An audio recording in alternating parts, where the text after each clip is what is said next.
তাদেরও সাক্ষাৎকার নিই, তাদের কাছেও আসি। আমরা উপরে শ্রেণীতে যাই, নিচে শ্রেণীতে আসি। তো যাক, সেই হয়েছে আজকে আমরা আসলাম মণিপুরের মাজারে, উনি যে মণিপুরের কাছে আসলাম, কিছুক্ষণের মধ্যে থাকতাম না মনে হয়। তা আল্লাহ রহমত, অশেষ রহমত যে মোষটা আমাকে পাস করে চলে গেছে। এটা আমাকে মেরে দিতে হলো, আমাকে আত্মকায় পাওয়া যাচ্ছে। আজকে আমার মৃত্যুটা অনিবার্য ছিল। তো যাক, এটা আল্লাহকে আল্লাহ মারেকে আল্লাহ।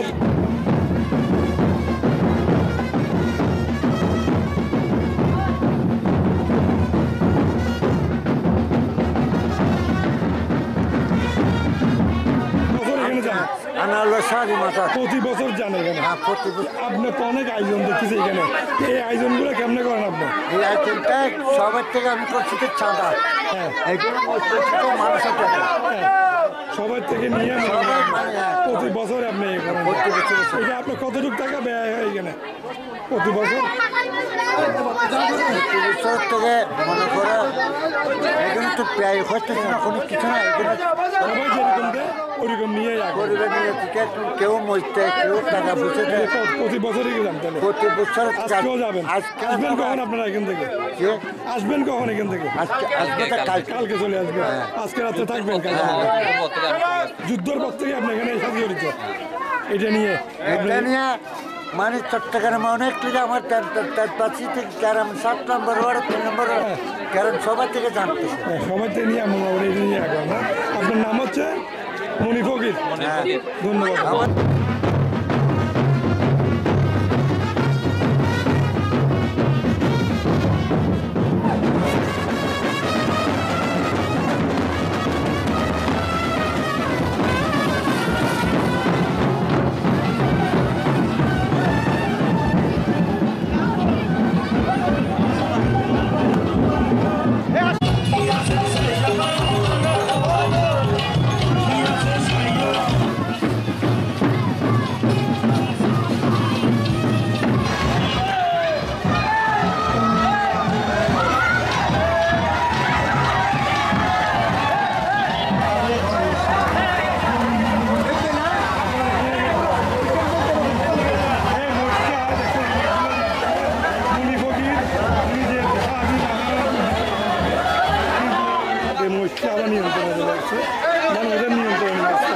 মানে একজন এখানকার ফকির, জাঙ্গলপাড়া এলাকার যে মনু ফকির বলে, ওনার যে উদ্যোক্তা, ওনার উদ্যোগ এই শাহ আজিজ মাজারে যে উনি এই মহিষ নিয়ে মানে রওনা দিতেছে, মানে মহিষ অনেকগুলো মহিষ নিয়ে